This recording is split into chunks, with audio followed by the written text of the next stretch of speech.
Sikutoboa mwanangu, naamini kwa siku Mwenyezi Mungu atanijalia wepesi, nitafikia maisha ambayo ninayataka.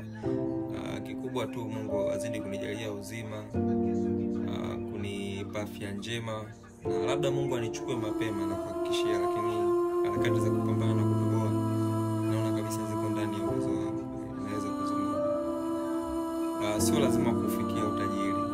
Mungu hata akitokea amenipa afueni ya maisha kwa kutunda vimudu kwenye maisha yangu, itafaa sana, lakini hatu kwenye grupu la ufukara. Ufukara unachosha, ufukara unazalilisha, na ufukara hauna faida.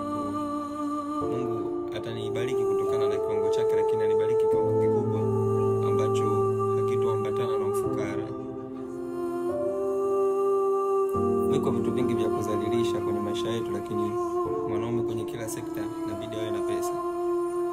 Kama hana pesa basi akubali kukosa, na kama akikubali kukosa asikubali kubweteka, inabidi apambane tena ili aje afford kitu ambacho alikikosa, hata kama kwa njia nyingine sio ile, lakini aje kuhakikisha anavuka pale alipokosea. Mungu hakosei, na wengi wanaomlilia Mungu kwamba anakosea. Hapana, Mungu anampa mtu binadamu na utashi, ila anamnyimaga hekima. Hekima inatafuta na busara pia inatafuta, na ukitaka kuwa na hekima na busara, na uwe na moyo wa uvumilivu, na moyo ambao unasubiri, moyo ambao hauna hasira, moyo ambao unakubali kukosa na kupata.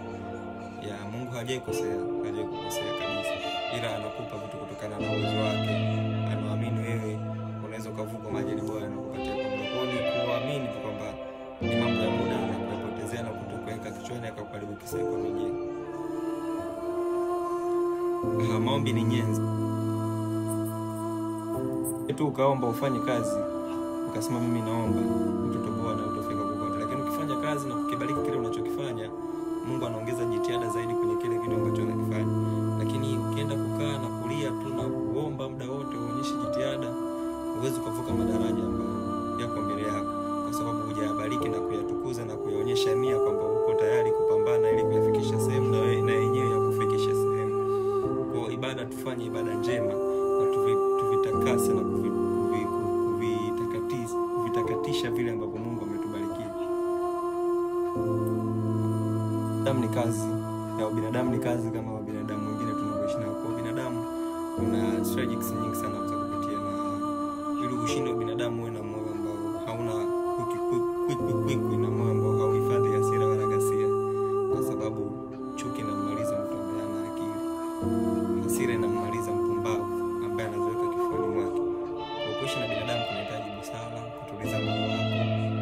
Sometimes utacheka usoni, moyoni uwe na hasira, bora hiyo hivyo kumfurahisha huyo mtu. Na mtu anayekuumiza siku zote kumonyesha unaumia, anapata furaha, anapata kukomoa zaidi. Na lakini akiona unachekelea kila siku, anakuumiza, anakukwamisha wewe uko nomo, lazima ajiulize huyu ni mtu wa namna gani.